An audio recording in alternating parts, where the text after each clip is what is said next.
Good evening, voters of Punggol and all Singaporeans. Have you been affected by the super fast rising cost of living? My colleagues and I did what we could in Parliament to stop the PAP from raising the GST when inflation was raging. After the first increase from 7% to 8%, we said to the PAP, defer the increase you had planned before COVID and before the Russia-Ukraine war. The PAP says that the whole world was facing inflation.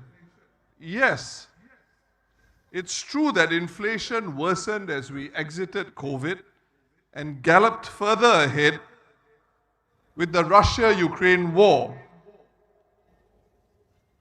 But which ruling party anywhere in the world increased goods and services taxes when the winds of inflation were raging the strongest? Which government turbocharged inflation with a consumption tax hike? Nobody did except the PAP. The PAP says there will be increases in healthcare, expenditure and other costs, and revenue is needed. Yes, both a growing population and an aging population mean higher government spending. But let me ask you, could the GST increase have been postponed? Of course it could have been postponed. After COVID, there was a political window to defer raising GST and give Singaporeans some breathing space. But when the Workers' Party questioned the PAP in Parliament during the budget debate this year, the Prime Minister responded to my speech asking, how did the PAP turbocharge inflation? Doesn't he know? The Monetary Authority of Singapore, which is under the Prime Minister's office, told Parliament in 2024 that a GST hike could increase inflation by up to 40%. Isn't that turbocharging? Singaporeans have had to tighten our belts due to the worst inflation we have seen in decades. Everything is more expensive. Even these elections are more expensive. In 2020, each candidate could spend $4 per voter. Now, the elections department has increased this to $5 per voter. 25% more, not 2% more. Huh? Food prices in hawker centers have increased by just as much, if not more. Many Singaporeans rely on CPF retirement payouts because they have stopped working. These payouts do not increase with inflation, and so our seniors are hard hit. The real tragedy is the PAP had enough fiscal room to avoid making things worse for Singaporeans. For this past parliamentary term, we know that the government had a surplus of more than $14 billion. With such a surplus, will the PAP now have the courage to admit that the decision to raise the GST in 2023 and 2024 was poorly timed? There is still time for the PAP to admit to this and apologize. Polling day is on Saturday. Still got time.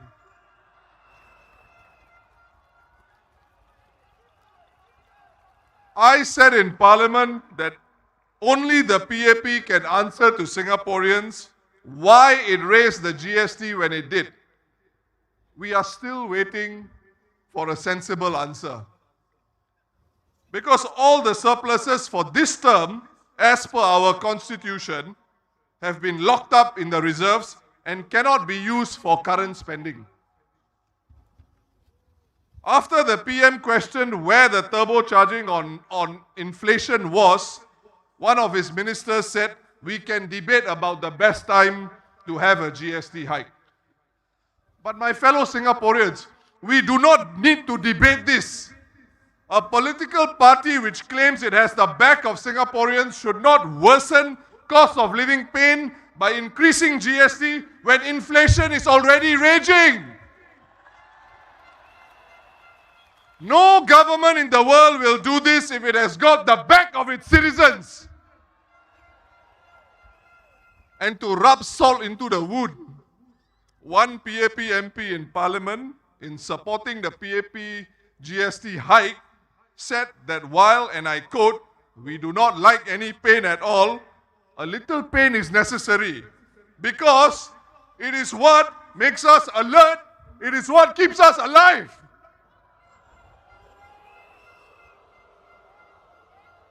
Singaporeans are asking, why did the PAP have to inflict more pain on us? We are already in pain because of global inflation. Why must you make things worse? But even as we wait long for a satisfactory answer, we must ask a fundamental question. All of us must ask a fundamental question. How does the PAP get away with such decisions, such as increasing GST at such a bad time? The answer is simple. The political pressure that it faces from elected Workers' Party MPs is not enough for now. So you might reasonably ask, if Workers' Party MPs were not able to stop the GST increases, why elect us? Let me give you two reasons. One reason is this: the PAP cares deeply about its percentage of votes and the number of seats it wins. Vote share and seats are how PAP politicians judge each other. These are the PAP's KPIs. You as the voter can tell the PAP what you want by voting for the Workers' Party. When the PAP loses votes and seats to the Workers' Party, it has to take corrective action. It will think twice or even 3 times before further raising the GST or implementing other policies that people object to. Or at the very least, the PAP will consider the timing of their policies much more carefully. That would be an excellent outcome for Singapore.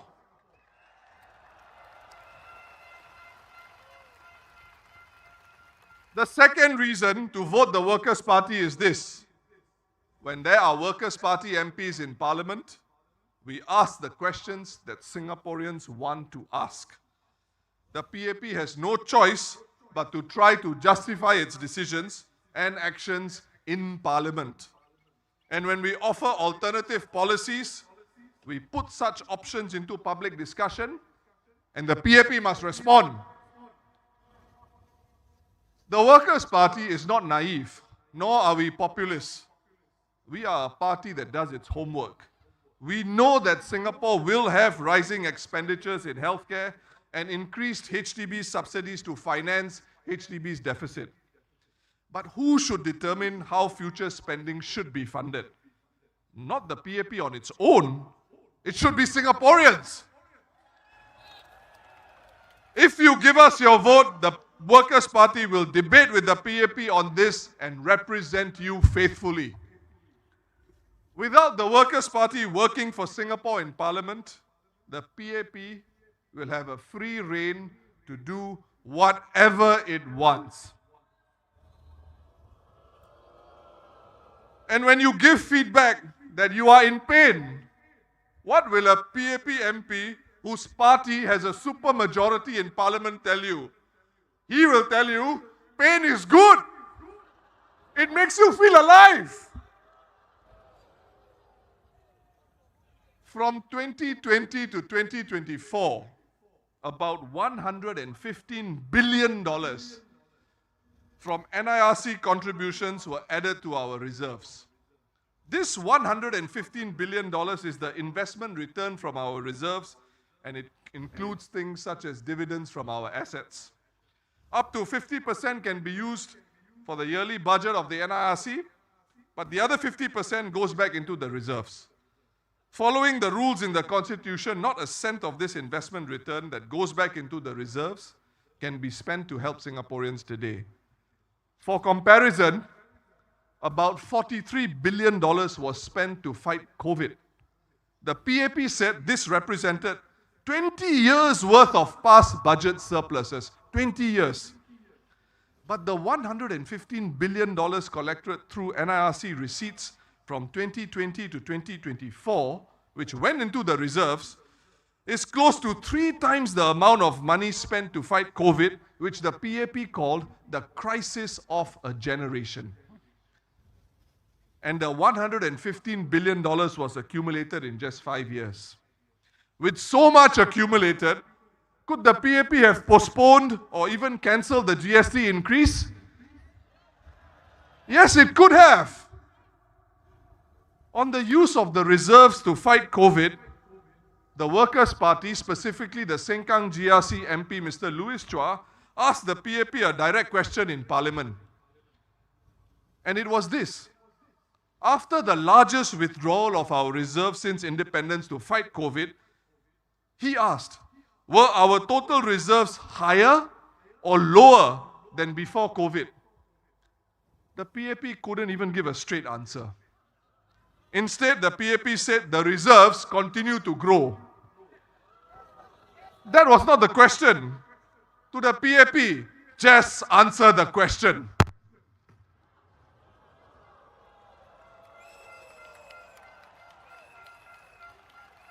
Now let's be clear.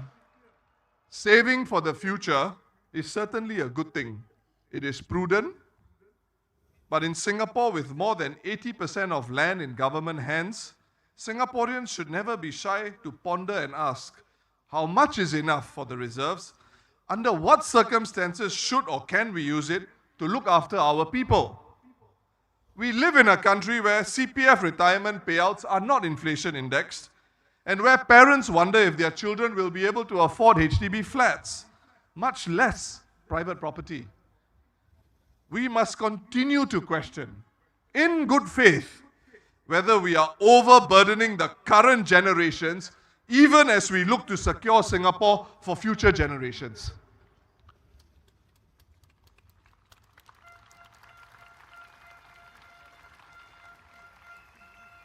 My fellow Singaporeans, there is nothing wrong with asking such questions. But I have not heard any PAP MP ask the tough questions. Nor have I heard many of them ask tough questions that directly question PAP government policy. As for DPM Gan Kim Yong, the leader of the PAP Punggol GRC team, should Punggol voters choose him and his team? Let me share a fact about Mr. Gan. In the PAP's party elections in November 2024, just last year, he was not elected into the PAP Central Executive Committee. This is very strange for a Deputy Prime Minister. Could it be that he was ready to retire and did not plan to run in these elections? If so, can he be so critical to the PM's plans? You mean the PM has no one else in his cabinet that can negotiate with the United States on tariffs? If this is true, to quote Senior Minister Lee Hsien Loong, "Si liao la."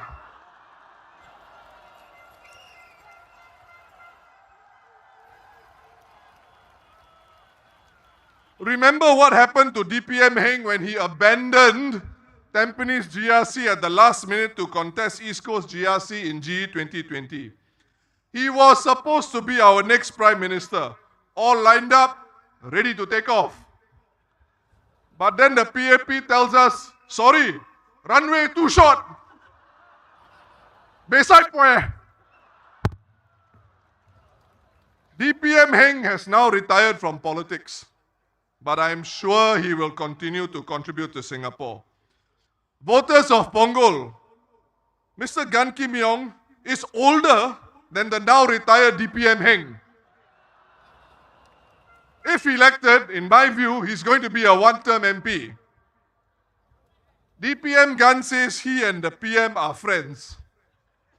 I am sorry, Pongal, but I cannot say that the Prime Minister and I are friends.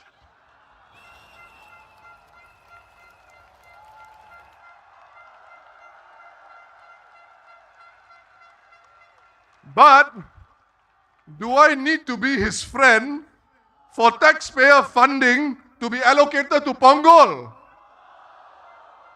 No! As a Singaporean, I expect fair allocation of taxpayer resources to all our people. And the civil service will allocate funds and projects fairly. Here are just a few reasons why I say so. In my ward of Eunos in Aljunied GRC, despite being in Workers' Party's hands for the last 14 years, a polyclinic will open next year. The Eastern General Hospital is also under construction in the Eunos ward of Aljunied GRC. There are 2 MRT stations in my ward, both of which were built after 2011. The PAP has learned through the years that putting opposition wards last for upgrading and last for national projects creates a backlash against them in all constituencies in Singapore. So I have every confidence Pongal will be well served.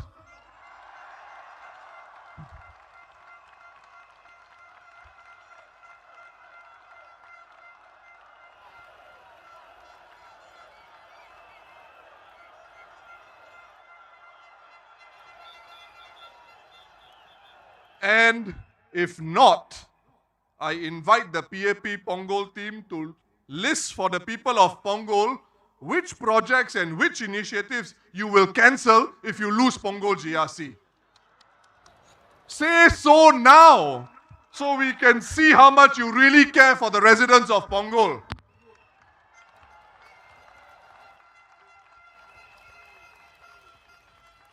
What about in Parliament? Which candidates will make a greater difference for you?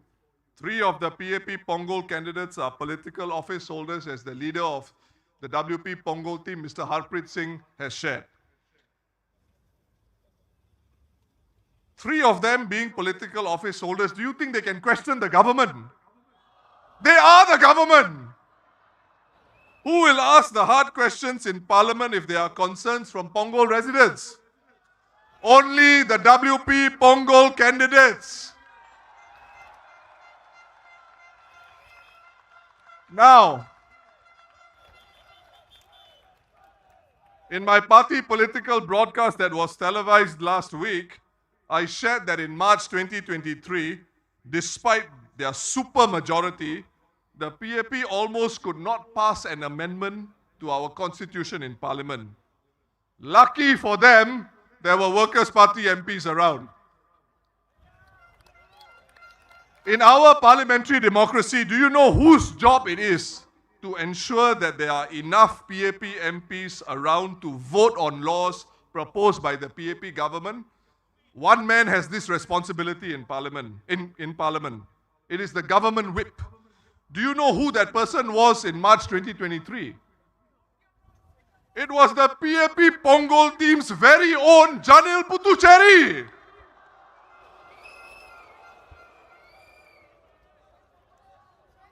As all NS men know, you must always check strength. You must make sure no soldier is left behind. This is drummed into SAF commanders when they are NSFs. But in March 2023, Janil Puthucheary did not ensure there were enough PAP MPs around to vote for a PAP government's constitutional amendment. But lucky for him, the Workers' Party MPs were present and ready to work for Singapore.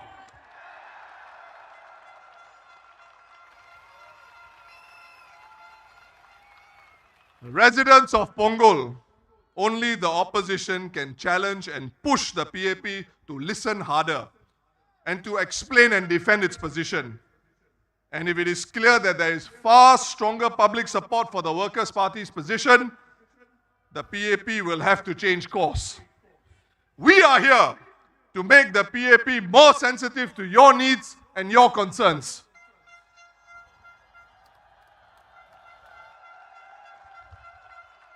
A PAP MP will simply defend the PAP at all costs.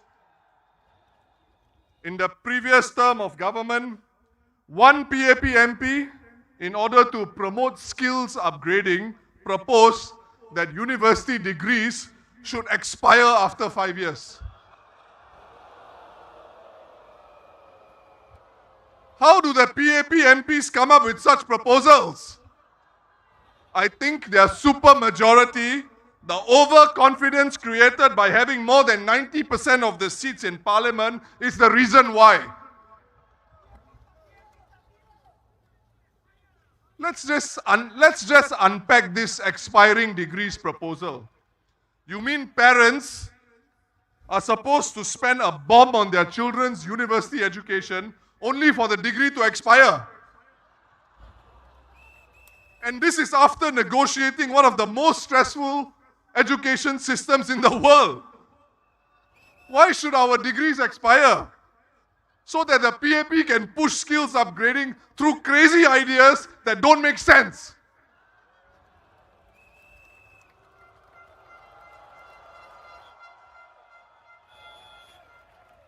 My fellow Singaporeans, lionesses and lions of Punggol, general elections come around only once every 5 years. It is really tough for the opposition to assemble a slate as strong as the one you have before you in Harpreet Singh, Alexis Tang Pei Yen, Jackson Au, and Alia Mata.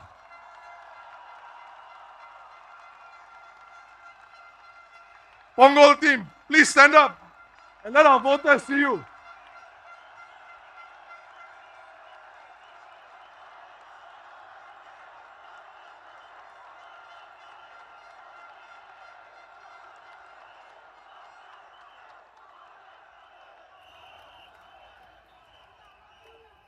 A vote for the PAP in Punggol will not result in a more balanced political system for Singapore.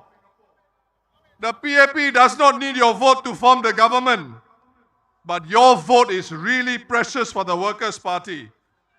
We ask you to vote in Singapore's interest and help Singapore achieve a more balanced parliament where your voice is heard.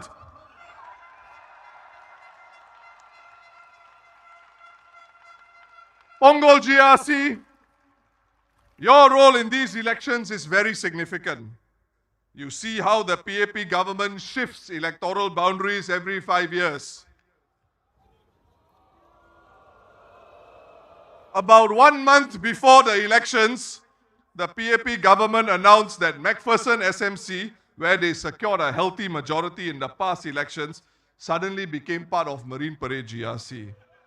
Is this acceptable? But the terrain in Punggol is different. How much can the PAP government shift electoral boundaries here? Not as much as in Marine Parade Braddell Heights GRC. The PAP government's electoral boundary review committee cannot merge Punggol GRC into Johor.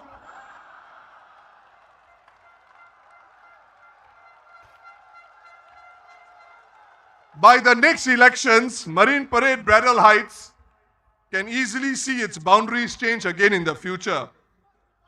It can become Braddell Heights, Potong Pasir GRC, or Mountbatten SMC can be brought into Marine Parade Braddell Heights GRC. Who knows?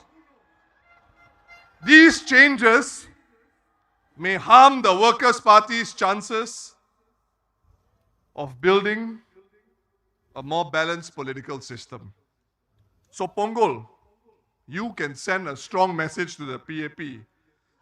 You can change some electoral boundaries every year, but don't mess with Pongal.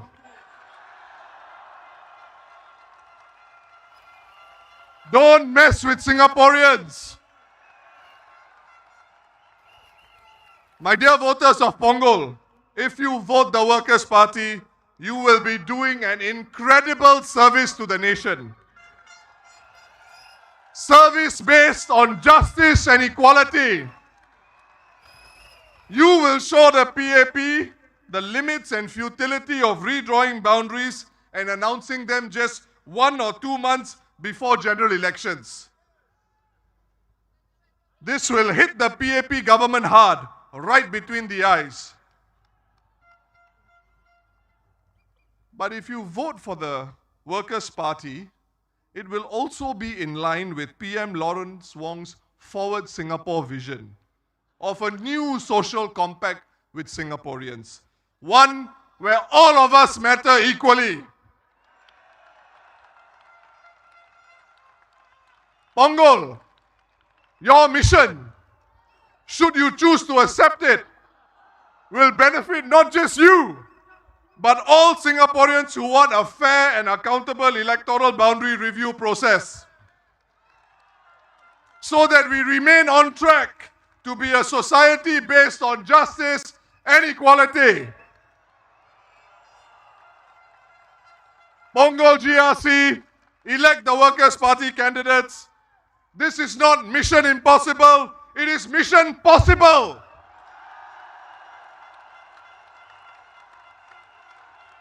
You can do it!